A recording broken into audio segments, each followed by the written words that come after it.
O Senhor esteja convosco, Ele está no meio de nós. Proclamação do Evangelho de Jesus Cristo, segundo João. Glória a vós, Senhor. Depois de lavar os pés dos discípulos, Jesus lhes disse: em verdade vos digo, o servo não está acima do seu senhor, e o mensageiro não é maior que aquele que o enviou. Se sabeis isto e o puserdes em prática, sereis felizes. Eu não falo de vós todos, eu conheço aqueles que escolhi, mas é preciso que se realize o que está na Escritura. Aquele que come o meu pão levantou contra mim o calcanhar. Desde agora vos digo isto antes de acontecer, a fim de que, quando acontecer, creiais que eu sou. Em verdade vos digo, quem recebe aquele que eu enviar, me recebe a mim, e quem me recebe, recebe aquele que me enviou. Palavra da salvação, glória a vós, Senhor. Meus irmãos e minhas irmãs, estamos ainda neste período maravilhoso da igreja. É Páscoa.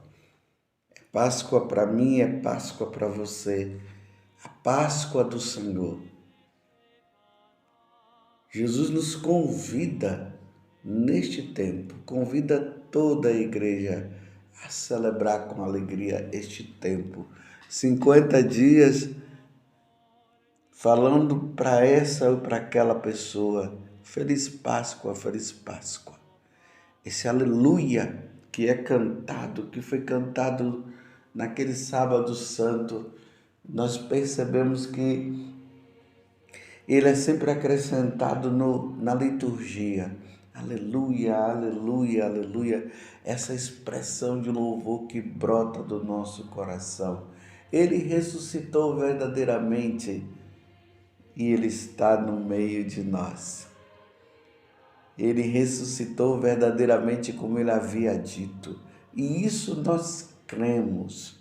Nós católicos cremos e morreremos dizendo isto, porque é Páscoa do Senhor Jesus.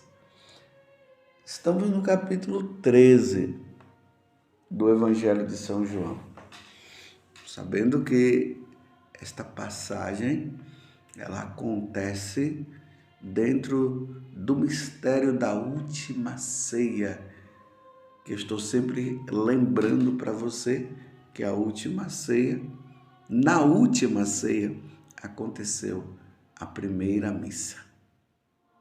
Ali Jesus instituiu o sacramento da ordem ou o sacramento do sacerdócio e o sacramento da Eucaristia. E vocês viram hoje que Jesus, neste Evangelho, o capítulo 13, do versículo 16 a 20 do Evangelho de São João, aqui está falando do lava-pés. Depois de lavar os pés dos discípulos, Jesus disse: em verdade vos digo, o servo não está acima do seu senhor e o mensageiro não é maior que aquele que o enviou. E aí Jesus agora começa a desvendar o mistério do traidor, Judas, que trai nosso Senhor Jesus Cristo. É importante notar que nessa última ceia, Jesus deu toda a oportunidade para que Judas pudesse se rever diante daquela intenção que já existia no coração dele de entregar Jesus por 30 moedas de prata. Jesus foi entregue por 30 moedas de prata. A ambição existente no coração de Judas, a ambição por dinheiro. Quantas pessoas venderam a sua alma por dinheiro? Pelo dinheiro perderam tudo. Pessoas que venderam a alma ao diabo para ter bens materiais, pensando que a vida se reduz apenas a esta vida. E a ressurreição de nosso Senhor Jesus Cristo vem nos mostrar que a nossa vida não reduz a essa vida, mas tem uma vida melhor, a vida eterna, a vida com Deus. E infelizmente, Judas e muitos outros que representaram Judas, hoje, no afã da riqueza, de querer ficar rico, de ganhar dinheiro, de ter fama, acabaram vendendo a alma para o diabo e perderam a salvação e foram condenados. Meu Deus do céu! São Paulo vai dizer na carta a Timóteo que a fonte de todos os males é o amor ao dinheiro, é o apego ao dinheiro. E aqui nós vamos vendo aquelas pessoas que são avarentas, elas não gostam de gastar, elas estão sempre guardando dinheiro. Enquanto poderia praticar a caridade com os bens que tem, vão guardando dinheiro, sempre preocupados com o futuro. E nesta de se preocupar com o futuro, acabam perdendo a própria alma, porque Deus chamará a qualquer momento. E foi isso que Judas fez, infelizmente. E aqui tem uma coisa importante que é preciso notar. Não pense que Judas estava predestinado a fazer isso. Não. Judas não estava predestinado a entregar Jesus. Ele poderia simplesmente, na liberdade, diante dos fatos, aonde Jesus foi indicando, foi mostrando para ele que ele precisava não fazer aquilo, mas Jesus também deu a liberdade e ajuda dele escolher. Infelizmente, Judas acabou optando por entregar nosso Senhor Jesus Cristo. Sabem de uma coisa, meus irmãos? Jesus aqui no Evangelho, ele diz assim: eu conheço aqueles que escolhi. Eu conheço aqueles que eu escolhi. Dentro da igreja, como Jesus mostra ali nas parábolas, lá no capítulo 13 de São Mateus, quando Jesus começa a falar desta forma para os discípulos, para que eles pudessem também perceber, através das parábolas, poder tirar a verdade para si. Jesus fala da parábola do joio e do trigo. Vocês lembram daquele momento sublime onde Jesus diz que num campo um homem plantou, ou melhor, Deus plantou o trigo nasceu e deu os frutos próprios. Depois veio o inimigo, que lembra Satanás, semeou o joio, e o joio e o trigo eles são semelhantes, e o joio começou a dar os frutos ruins, o joio, os frutos bons, o trigo. E aí, na parábola, diz que seria melhor cortar o trigo. E Jesus diz não. Ou cortar o joio, né? E aí Jesus disse, não, deixa o trigo e o joio crescerem juntos. E na colheita, aí sim, o joio será tirado e colocado no fogo eterno. Porque aí o joio lembra os maus, aqueles que não querem saber de Deus, aqueles que vivem uma vida errada. O trigo, os bons, os que vivem com nosso Senhor, aqueles que são fiéis. Só que nós poderíamos dizer assim que nós não conseguimos distinguir entre os maus e os bons, embora nós sabemos muito bem quem são os bons e quem são os maus. E aqui Jesus está dizendo, eu conheço a todos. Deus, ele conhece a todos. Deus me conhece e Deus conhece você. Deus conhecia cada apóstolo e conhecia Judas. Sabia muito bem das intenções existentes no coração de Judas, mas Jesus estava dando a oportunidade para Judas se rever e mudar de vida. A mesma coisa, meus irmãos, na igreja de hoje. Jesus sabe quem está com ele e quem não está.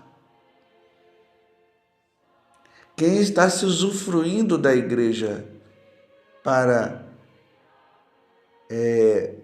se autopromover e quem está na igreja servindo a Deus para a salvação das almas. Jesus sabe quem na igreja é corrupto e quem não é. Jesus sabe quem está na igreja e está vivendo uma vida santa e quem não está vivendo uma vida santa. Jesus sabe quem na igreja está vivendo uma vida dupla. E aqui eu falo realmente na área da castidade. Os que não estão vivendo a castidade, e aqui eu digo os sacerdotes que não estão vivendo a castidade, como os casais que não estão vivendo a castidade, como os solteiros que não estão vivendo a castidade. Jesus sabe porque ele conhece os corações. Porque ele é Deus. Jesus sabe quem rouba e quem não rouba. Jesus conhece aqueles que estão vivendo na mentira e aqueles que estão vivendo na verdade. Jesus sabe aqueles que estão ensinando o correto, o que ele ensinou, e esse ensinamento que passou pela igreja, pelos apóstolos, e que se tornou o depósito da fé, o depósito da nossa salvação até os dias de hoje. E Jesus sabe também aqueles que estão enganando, que já perderam a fé, que estão mentindo em relação à vida eterna, aqueles mentirosos que estão dizendo que todos vão se salvar, independente da vida que estão levando, mas todos irão para o céu. Jesus sabe muito bem. Jesus sabe os que estão caminhando para a perdição eterna e aqueles que estão caminhando para a salvação eterna. E é lamentável isso. Jesus sabe aqueles que perderam a fé e aqueles que têm fé. Jesus sabe muito bem. Jesus sabe aqueles que estão celebrando bem a liturgia e aqueles que não estão celebrando bem a liturgia. E aqui a questão é, Você está do lado de quem? Vocês estão do lado de Jesus, que é o caminho, a verdade e a vida? Ou você está do lado do traidor, do lado de Satanás, que está aí para perder a nossa alma? Meus irmãos, é tempo de conversão. É tempo de mudança de vida. Deus está nos convidando a vivermos a verdade do Evangelho. Deus está convidando-nos a revermos a nossa vida, porque Ele conhece o coração de todos. Por isso a necessidade, meus irmãos, de nós rezarmos pela Santa Igreja. Aí a necessidade de nós pedirmos a Deus que aqueles que estão no caminho errado, que voltem, que se convertam e voltem para o caminho certo. E aqueles que estão no caminho certo, que perseverem até o fim. Porque aquele que perseverar até o fim, como disse nosso Senhor, será salvo. Aqui eu quero trazer as aparições de Nossa Senhora. Vocês podem perceber que nas aparições de Nossa Senhora, ela tem dito, tem falado muito sobre essa questão. Tem falado dessa traição por parte dos fiéis e por parte também da hierarquia. E aqui eu quero dizer, eu também estou no meio e eu preciso rever cada vez mais a minha vida e levar uma vida santa. Ele conhece cada um. E não adianta achar que vai se esconder, porque não tem como se esconder. E não adianta trazer esta heresia dizendo que no final todos irão se salvar por causa da misericórdia, porque Deus é amor e tudo mais. Meus irmãos, aqueles que morrerem na traição não se salvarão. Não irão se salvar. Por isso o tempo agora é o tempo de conversão, é o tempo de mudança de vida. A Páscoa deve nos levar a isso. O céu existe, meus irmãos, mas o inferno também existe. O inferno foi criado para Satanás, não foi para nós. Peçamos a Deus a graça da fidelidade. Deus conhece os corações de cada um. E é importante notar que muitas pessoas, para se defender e continuar no pecado, ela diz, Deus conhece meu coração. Só que elas dizem, Deus conhece o meu coração, numa atitude assim, Deus me perdoa apesar dos meus pecados. E perdoa mesmo. Deus perdoa o arrependido. Deus perdoa aquele que, reconhecendo seus pecados, se dirigem ao confessionário com o desejo de não viver mais no pecado. Mas Deus não vai perdoar quem permanece no pecado. Primeiro que não quer se arrepender. E por não querer se arrepender, permanece no pecado. E não dá para permanecer no pecado. O pecado deve ser extirpado da nossa vida. Na última ceia e na celebração da primeira missa e na instituição do sacerdócio, Deus deu oportunidade a Judas e Judas não quis. Nos dias de hoje, Deus está também dando a oportunidade para todos aqueles que estão fixos no pecado e achando que no final vai se salvar. Deus está dando a chance para mudar de vida e o momento de mudar é hoje, é agora. Louvado seja nosso Senhor Jesus Cristo para sempre seja louvado, e a sua mãe, Maria Santíssima.